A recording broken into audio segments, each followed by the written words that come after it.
नमस्कार फ्रेंड्स, मैं हूँ एस्ट्रो रमा वर्मा और आप देख रहे हैं पंजाब 24 न्यूज। जुड़ती रहती हूँ आप लोगों के साथ, आप लोगों के प्रश्नों का उत्तर लेके, आप लोगों के लिए नई नई जानकारियां लेके, ताकि आप लोग अपडेट रह सकें। आप अगर अपनी जिंदगी को जीना चाहते हैं प्रॉपरली, तो आपको ग्रहों के अनुसार चलना होगा। और ग्रह ही हमारी जिंदगी में, हमारे इस संसार में उथल पुथल मचाते हैं। सब कुछ ग्रहों के अधीन है। ग्रहों के अधीन इसलिए है क्योंकि ये सृष्टि जो है, ये जो हमारा धरती है, ये मृत्यु लोक है और यहाँ पे हर ग्रह को अपनी एक उपाधि हासिल है। जैसे शनिदेव हमारे जज हैं, मंगल सेनापति हैं, देवगुरु बृहस्पति ज्ञान देते हैं, दैत्य गुरु भी ज्ञान देते हैं पर वो दैत्य गुरु हैं, बुध राजकुमार हैं। और जैसे बुध आपकी बहन है और शुक्र आपकी पत्नी है, चंद्र आपकी माता है, सूर्य आपके पिता हैं, गुरु आपके दादा या आपके अध्यापक हैं। तो ग्रहों के चेंज होने से, ग्रहों के राशि परिवर्तन से, उनके वक्री होने से, वक्री यानी कि उल्टी चाल चलना, जैसे हम सीधी चाल चलते हैं तो वक्री उल्टी चाल चलना, तो जो उल्टी चाल चलना है, वक्री होना, इससे हमारी जिंदगी पे, हमारे रोजमर्रा के जीवन पे बहुत ही असर पड़ता है। आज मैं आप लोगों के साथ इसलिए जुड़ी हूं क्योंकि आपको जो जून के महीने में काफी उथल पुथल होने वाली है ग्रह मंडल में, उससे संबंधित जानकारी दे सकूं। नॉर्मली जब हम weekly tarot cards, weekly horoscope करते हैं तो मैं टैरो कार्ड्स को यूज करती हूँ। टैरो कार्ड्स इसलिए यूज करती हूँ क्योंकि बहुत सारे लोग ऐसे हैं जो अपने नाम से राशि देखते हैं, राइट। और जब आप नाम से राशि देखते, बहुत सारे लोगों को अपनी डिटेल्स नहीं पता होती, तो उस केस में मैं टैरो कार्ड्स को यूज करना ज्यादा बेहतर समझती हूँ। पर अभी बात है ग्रहों के फेरबदल की। इस जून के महीने में 7 जून से लेके एंड तक बहुत सारे ग्रह जो हैं राशि परिवर्तन करेंगे और राशि परिवर्तन करेंगे, अपनी चाल में परिवर्तन करेंगे। के लिए ये रिजल्ट्स बहुत बढ़िया लेके आएंगे। कुछ राशियों के लिए एवरेज रहेंगे और कुछ राशियों के लिए ये रिजल्ट्स जो हैं थोड़े से घातक हो सकते हैं, यानी कि थोड़ा नुकसान उनको हो सकता है। तो अभी हम बात करने जा रही हूं मैं आप लोगों के साथ। पहले मैं बात करूंगी कि कौन सा ग्रह किस तारीख को, किस समय पे राशि चेंज कर रहा है। अभी मेरे सामने पंचांग भी पड़ा है जो मैं यूज करती हूँ, पर अभी इसके चलते नहीं मैं आपको बताऊंगी। जो एक जेन्युइन सी इंफॉर्मेशन है उसकी बात करेंगे। लाइक सबसे पहले क्या है कि इस वक्त जो मंगल देव हैं वो अपनी नीच राशि में चल रहे हैं। नीच राशि जो उनके मित्र की राशि भी है। और सबसे पहला परिवर्तन आएगा 7 जून को बुध देव जब राशि चेंज करेंगे। बुध देव अपनी जो है मेष राशि छोड़ करके वृषभ राशि में एंटर कर जाएंगे 7 जून को। बुध क्या है? बुध हमारी वाणी है, बुध बिजनेस है, बुध व्यापार है, बुध आपकी बहन है, बुध आपकी बेटी है। अगर आपका बुध स्ट्रांग है तो आप अपनी बातों से किसी को भी इम्प्रेस कर लोगे। अगर आपका बुध स्ट्रांग है तो आप अपनी बात अच्छी तरह से कह पाओगे। अगर आपका बुध स्ट्रांग है तो आपकी कैलकुलेशन बहुत अच्छी होगी। जितने भी सीए होते हैं, जितने भी अकाउंट्स मैनेजमेंट वाले होते हैं, जितने भी फाइनेंस मिनिस्टर्स बनते हैं, उन सबकी मैनेजमेंट अकाउंट से लेके बहुत बढ़िया होती है। और अकाउंट की मैनेजमेंट के लिए बुध का स्ट्रांग होना बहुत जरूरी है। जितने मार्केटिंग वाले हैं उनका बुध बहुत बढ़िया होता है। जितने अच्छे ज्योतिषी हैं उनके लिए बुध बहुत जरूरी है। इसीलिए तो कहा गया है बुध अच्छा तो सब अच्छा। हमारे शास्त्रों में भी एक विधान है, एक चीज हम छोटे होते से सुनते आ रहे, छोटे होते मतलब बचपन से मैं सुनती आ रही हूँ, विनाश काले विपरीत बुद्धि, यानी कि जिसका बुद्ध खराब हो गया, जिसकी बुद्धि भ्रष्ट हो गई, तो समझ लो उसका विनाश काल आ गया।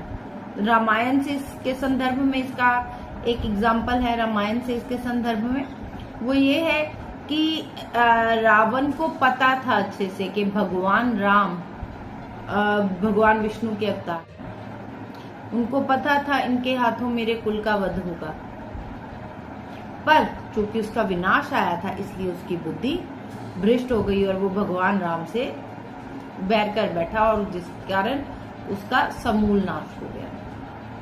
सो बुध बहुत इंपॉर्टेंट ग्रह है। उसके बाद सूर्यदेव राशि चेंज करेंगे, वो अपने शत्रु राशि यानी कि अभी सूर्यदेव जो है वो वृषभ राशि में है और आगे चल के वो संक्रांति के दिन सूर्यदेव मिथुन राशि में प्रवेश कर जाएंगे, यानी कि अपने बुध परम मित्र बुध की राशि में। सूर्य और बुध की परम मित्रता इसलिए है क्योंकि सूर्य राजा है और बुध राजकुमार है और हर राजा को अपना राजकुमार बहुत प्रिय होता है। इसको हम इस तरह से भी देख सकते हैं, सूर्य से आपका गवर्नमेंट, आपकी गवर्नमेंट संचालित होती है। आपको अगर गवर्नमेंट से किसी तरह की फेवर चाहिए, अगर आपको गवर्नमेंट जॉब चाहिए, अगर आपका सरकारी काम कोई अटका हुआ है तो उसके लिए सूर्य की फेवर बहुत जरूरी है। अब जो गवर्नमेंट आजकल है, पहले तो राजा होते थे, आजकल की गवर्नमेंट जो है वो मिनिस्टर्स के हाथ में है। तो अगर तो आपका बुध अच्छा है, आपके पास बोलने की कला है, अगर आपको अपनी बात कहनी आती है प्रॉपरली तो आप उनसे अपना काम करवा सकते हो। इसके बाद 17 जून को शनि देव अपनी ही राशि कुंभ राशि में मार्गी चाल छोड़ के वक्री होने वाले हैं, यानी कि उल्टी चाल पे आ जाएंगे। वैसे तो शनि देव की जो वक्री चाल है वो बहुत ही घातक गिनी गई है। जब शिव और गणपति जी का युद्ध हुआ था, जब माँ पार्वती के आदेशानुसार गणेश जी ने उनको वहां पे विनायक, जब उनका नाम रखा गया, उनको गुफा में एंटर करने से मना कर दिया महादेव को, तो उनके बीच में युद्ध हुआ। तो भगवान शिव के त्रिशूल पे शनि देव की वक्री नजर थी, वक्री दृष्टि थी, जिस कारण भगवान गणेश जी का सिर धड़ से अलग हो गया। दूसरा एग्जाम्पल, जब रावण ने शनिदेव को आपने कभी रामायण भी देखी हो या कभी रावण को देखा हो, रावण का जब पात्र चरित्रण किया जाता है उसके नीचे एक इंसान उल्टा लेटा होता है, वो शनिदेव है।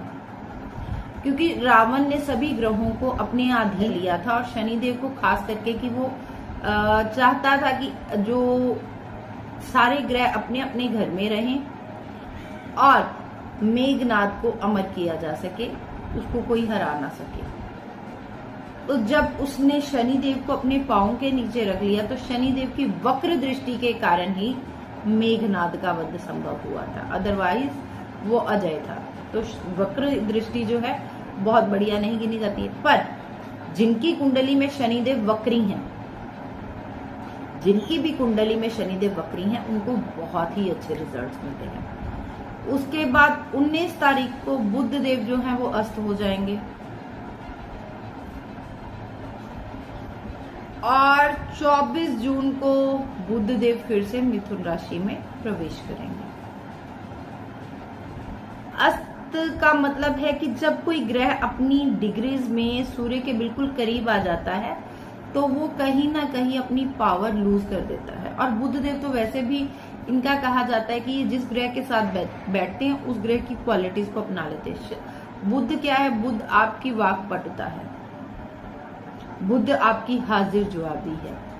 तो अब आप भारती सिंह कॉमेडियन जो हैं उनकी एग्जांपल लीजिए तो उनका बुध बहुत अच्छा है, कपिल शर्मा का बुध बहुत अच्छा है। अब आप ये कहेंगे कैसे? आप अगर उनकी कुंडली लाए तो मैं प्रूव कर दूंगी, अभी मैंने उनकी कुंडली देखी नहीं है, कारण उनकी हाजिर जो अभी बहुत अच्छी है।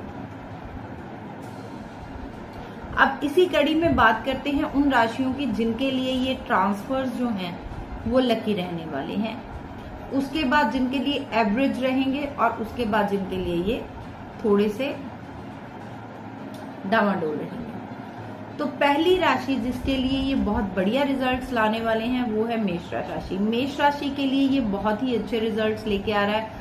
अगर आप लोग कोई किसी तरह से कोई प्लानिंग कर रहे हैं, लाइक अपना घर खरीदने की, कोई आपकी लक को सपोर्ट करेगा, क्योंकि बुध तीसरे भाव में आके नवम भाव को दृष्टि देंगे।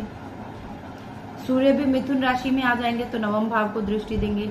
मंगल देव जो हैं वो आपके अभी जैसे चौथे घर में बैठे हैं, तो वहां से भी वो किसी ना किसी तरह से सपोर्ट देने की कोशिश करेंगे। बट चूंकि चौथे घर में मंगल जो है वो नीच का होता है, तो इतने बढ़िया रिजल्ट्स आपको नहीं मिल पाते हैं। शनिदेव ऑलरेडी 11वें भाव में है, तो प्रॉपर्टी बन सकती है, लाभ हो सकता है, संतान पक्ष से बहुत अच्छे रिजल्ट्स मिलने की संभावना है। जिनकी शादी नहीं हुई है उनके लिए रिश्ते आने की संभावना है। दूसरी राशि है कर्क राशि, चंद्रदेव की राशि कर्क राशि, तो उसमें बहुत अच्छे अच्छे रिजल्ट्स आपको मिलेंगे, क्योंकि चंद्रदेव की राशि में तो कोर्ट केस अगर आपका चल रहा है तो आप वो जीत सकते हैं। अगर आप किसी तरह से किसी मुकदमे में फंसे हैं, किसी से पैसा निकलवाना है, तो ये वो समय है जब आप थोड़ा सा डरा के, थोड़ा सा धमका के, साम दाम दंड भेद से अपना पैसा निकाल सकते हैं। तीसरी राशि हमारे पास है तुला राशि। तुला राशि वालों के लिए ये बहुत ही बढ़िया टाइम है। कारण ये है कि उनके लिए जो अकारक ग्रह है मंगल वो नीच है, और शनि देव अपनी ही राशि में बैठे योग कारक होके, तो वो बहुत अच्छे रिजल्ट्स देने के मूड में है इनके लिए। बुध देव जो हैं वो तीसरे भाव में आ जाएंगे, यानी कि नवम भाव में आ जाएंगे, तो तुला राशि वालों के लिए तो डबल लॉटरी है। उसके बाद बात करती हूं मैं सेजिटेरियस यानी कि धनु राशि की। धनु राशि वालों का जो सोशल एक है गैदरिंग, सोशल नेटवर्क उनका स्ट्रांग होगा, आय के साधन बन सकते हैं। जो जॉब ढूंढ रहे हैं उनको जॉब मिल सकती है। उसका कारण ये है कि बुध देव जो है वो मिथुन राशि में आ रहे हैं, सूर्य देव मिथुन राशि में आ रहे हैं, तो वो 10th हाउस हो गया उनका, ठीक है। तो 10th हाउस में जब हम देखेंगे तो बहुत ही अच्छे रिजल्ट देते हैं, खास करके सूर्य देव। तो जिनके पास जॉब नहीं है, जो कोई नया प्रोजेक्ट स्टार्ट करना चाहते हैं, दे कैन स्टार्ट इट। आपका जो सोशल सर्कल है वो बहुत बड़ा होने वाला है। जो लोग नेटवर्किंग से जुड़े हैं, जो लोग ज्योतिष हैं, जो जिनका सोशल कनेक्शन बनना चाहिए, उनके लिए सोशल कनेक्शन बहुत ही अच्छे रिजल्ट्स लेके आएगा। लास्ट राशि जिनके लिए बहुत बढ़िया रहेगा वो है मकर राशि। मकर राशि वालों के लिए ये ग्रह गोचर बहुत ही बढ़िया है। इनके लिए ये ग्रह गोचर इतना अच्छे रिजल्ट्स लेके आ रहा है कि आप लोग शायद सोच भी नहीं सकते हैं। और उसके बाद बात करती हूँ जिन राशियों के लिए ये ग्रह गोचर जो है नॉर्मल रिजल्ट लेके आएगा। बुध देव की राशियां मिथुन और कन्या, इनके लिए ये ग्रह गोचर जो है वो बहुत ज्यादा अच्छे रिजल्ट्स नहीं लेके आएगा, मिक्स रिजल्ट्स रहेंगे। कारण ये है कि आप खुद देखिए, तीसरी यानी कि मिथुन राशि के लिए जो शनि देव हैं, अगर मैं उनकी बात करती हूँ तो वो नवम भाव में रहेंगे, पर वो अष्टम भी है, अष्टम के स्वामी भी हैं। जो मंगल देव हैं वो इनके 3rd भाव में बैठ करके आगे देखे 2nd हाउस में बैठ जाएंगे। 2nd हाउस में बैठ करके शुक्र के साथ युति बनाएंगे।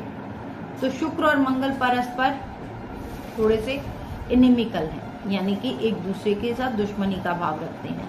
तो वो एक अंतर्द्वंद इनकी फैमिलीज में जुड़ा रहेगा। इसी तरह से अगर मैं कन्या राशि वालों की बात करती हूँ तो उनके साथ भी कुछ इसी तरह की कुछ इनको जैसे जॉब से रिलेटेड कोई दिक्कत आ सकती है। बट ओवरऑल अगर देखा जाए तो इनको मिक्स रिजल्ट्स मिलेंगे। इनको ना बहुत बढ़िया मिलेंगे और ना ही इनको बहुत डाउन मिलेंगे रिजल्ट। इसी तरह से वृषभ राशि वालों की बात की जाए तो उनके लिए भी ये कोई बहुत अच्छे रिजल्ट्स लेके नहीं आएगा, but yes it's more than average. अच्छे रिजल्ट्स रहेंगे, पर कहीं ना कहीं इनके रिजल्ट्स जो हैं वो थोड़े से डामाडोल रह सकते हैं। डामाडोल इस तरह से रह सकते हैं कि इनको जैसे अगर बात की जाए तो शनि महाराज विष योग भी बनाएंगे बीच में, तो चिंता लगी रहेगी। है कुछ नहीं पर चिंता जरूर रहेगी। किससे? कर्म क्षेत्र से, क्योंकि शनि इनके दशम भाव में है और चंद्रमा जब इनके दशम भाव से निकलेंगे तो इनको उस समय पे कारोबार से रिलेटेड, काम से रिलेटेड कोई ना कोई चिंता लगी रह सकती है। चंडाल दोष इनके 12वें भाव में बनेगा, तो मानसिक परेशानी, बेड कंफर्ट्स इनके डिस्टर्ब रह सकते हैं। इसी तरह से जब मैं बात करती हूँ वृषभ राशि की, तो वृषभ राशि के लिए भी इनको थोड़ा सा ऐसा ही रहने वाला है। अब बात करते हैं जिनके लिए ये रिजल्ट्स बहुत बढ़िया नहीं है, मतलब जिनके लिए थोड़े डाउन रिजल्ट्स आएंगे, तो वो राशियां हैं। इनके बारे में मैं कंबाइंड बताती हूँ, क्योंकि अगर मैं डिटेल में जाऊंगी तो ये वीडियो बहुत लंबा हो जाएगा। बाकी आप लोग पर्सनल कंसल्टेशन के लिए देखिए, हर एक की ग्रह अलग है, हर एक की कर्म कुंडली अलग है। ज्योतिष शास्त्र में कहा जाता है कि ज्योतिष कुंडली के साथ साथ, जन्म कुंडली के साथ साथ हमारी कर्म कुंडली भी बहुत इम्पोर्टेंट है। तो हर एक के ग्रह अलग होते हैं, हर एक की कर्म कुंडली अलग होती है, इसीलिए हर एक के लिए फलादेश भी अलग से किया जाता है। कोई भी फलादेश सिमिलर नहीं होता है। लाइक आप कहें कि आपके लिए फलादेश सिमिलर हो जाए किसी तरह से, जो आपका है वो किसी दूसरे का नहीं हो सकता। तो फलादेश अपना ही अच्छा रहता है। अगर आप लोग पर्सनल कंसल्टेशन चाहते हैं, चाहे वो कुंडली दिखाकर हो, टैरो कार्ड रीडिंग के माध्यम से हो, या किसी तरह का कोई बिना तोड़फोड़ आपको वास्तु करना है, अपने घर को, उसकी एनर्जी को बैलेंस करना है, तो आप लोग मुझे नीचे दिए गए नंबर पे, जो नंबर फ्लैश हो रहा है स्क्रीन पे, उस पे थोड़ा कांटेक्ट कर सकते हैं। और जब भी आपको कांटेक्ट करने की जरूरत हो तो प्लीज एक कॉल करके आइएगा। कॉल इसलिए क्योंकि I meet only by appointments. बिना अपॉइंटमेंट के आपको दिक्कत हो सकती है, क्योंकि मैंने ऑलरेडी अपॉइंटमेंट दे रखी होती हैं, या जैसे कि मेरा वास्तु का काम है तो मुझे कभी कभी बाहर भी जाना पड़ता है, तो उस सिनेरियो में आपको दिक्कत हो सकती है। तो पर्सनल गाइडेंस के लिए भी आप लोग कनेक्ट कर सकते हैं। आप लोग एक काम और कर सकते हैं, आप मुझे फेसबुक पे भी फॉलो कर सकते हैं @AstroRamaVerma, और जितने भी वीडियोस हैं, जो भी आपका है वो आप लोग शेयर कर सकते हैं। यहाँ ये वीडियो भी शेयर करना मत भूलिएगा। रीजन ये रहेगा कि आपके साथ साथ बहुत सारे लोगों का भला होगा। Always take an astrologer as a guide. एक एस्ट्रोलॉजर को हमेशा एक गाइड की तरह लेंगे तो आपको भी लाभ होगा और एस्ट्रोलॉजर पे भी बर्डन नहीं आएगा। और एक चीज आपके लिए 100% की बात है, आप किसी भी बड़े बुजुर्ग से पूछेंगे तो आपको जवाब मिल जाएगा कि मैंने सही कहा। बिना दक्षिणा के या बिना एनर्जी एक्सचेंज के किसी से भी सलाह मत लीजिए, किसी भी एस्ट्रोलॉजर से नहीं, क्योंकि उससे दो चीजें होती हैं। एस्ट्रोलॉजर का बृहस्पति भी खराब होता है और आपका भी। और आपको, क्योंकि आपने वो पैसे देके उपाय नहीं लिया है, आप उस उपाय को अच्छे से नहीं करते हैं या उस पर ध्यान नहीं देते हैं, तो उस उपाय के उतने रिजल्ट्स नहीं आ पाते जितने आपके लिए आने चाहिए।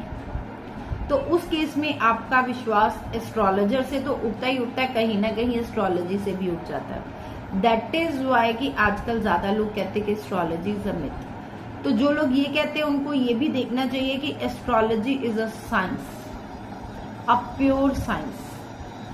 तो अगर आप किसी भी समस्या का समाधान चाहते हैं तो आप लोग मुझे पर्सनल कांटेक्ट कर सकते हैं। मेरा नंबर नीचे स्क्रीन पर फ्लैश हो रहा है। एंड में मैं आप लोगों को बताऊंगी वो राशियां जिनके लिए ये रिजल्ट्स बहुत बढ़िया नहीं रहने वाले हैं। वो राशियां हैं वृषभ राशि और स्कॉर्पियो यानी वृश्चिक और सिंह। कारण ये है कि सिंह राशि में सप्तम भाव में शनि महाराज आएंगे, तो शनि महाराज के सप्तम भाव में आने से विष योग का निर्माण होगा। मंगल देव वक्री नीच होकर आपके 12वें भाव में आएंगे, तो आपकी मैरिड लाइफ डिस्टर्ब होने के काफी चांसेस हैं यहाँ पे। तो अपने रिलेशनशिप को, अपनी मैरिड लाइफ को संभाल करके रखिए, थोड़ा केयरफुल रहिए, अपनी वाणी पे कंट्रोल रखिए, तो आपके लिए ये समय जो है अच्छा रहेगा। पर कहीं ना कहीं आपको बहुत अलर्ट रहना है। खास करके तब जब बुध देव अस्त हों। कारण यह है कि अस्त बुध कभी आपका वाणी पे नियंत्रण नहीं रहने देता, तो उस ड्यूरेशन में आपको अपनी वाणी पे बहुत कंट्रोल रखना है। इसी तरह से अगर मैं बात करती हूँ वृश्चिक राशि की, तो वृश्चिक राशि में शनिदेव जो हैं चौथे भाव में आ रहे हैं, तो घर के सुख को प्रभावित करेंगे। इसी तरह से आगे चलेंगे तो आई थिंक ये 11वें भाव में आएंगे मंगल देव, तो वो आमने सामने हो जाएंगे, तो थोड़ा गड़बड़ रहेगी। तो शनि देव जो है यहाँ पे चौथे भाव में, और मंगल देव आपके जो है वो भी नीच है, तो कहीं ना कहीं आपके साथ गड़बड़ हो सकती है। इसी तरह से मीन राशि वालों के लिए भी थोड़ा सा ऊपर नीचे रहने की संभावना है। तो आप लोग अलर्ट रहिए ताकि आपको किसी तरह की कोई दिक्कत नहीं हो। इसी तरह आप लोग प्यार देते रहिए, बढ़ते रहिए, देखते रहिए और साथ साथ जुड़े भी रहिए। धन्यवाद।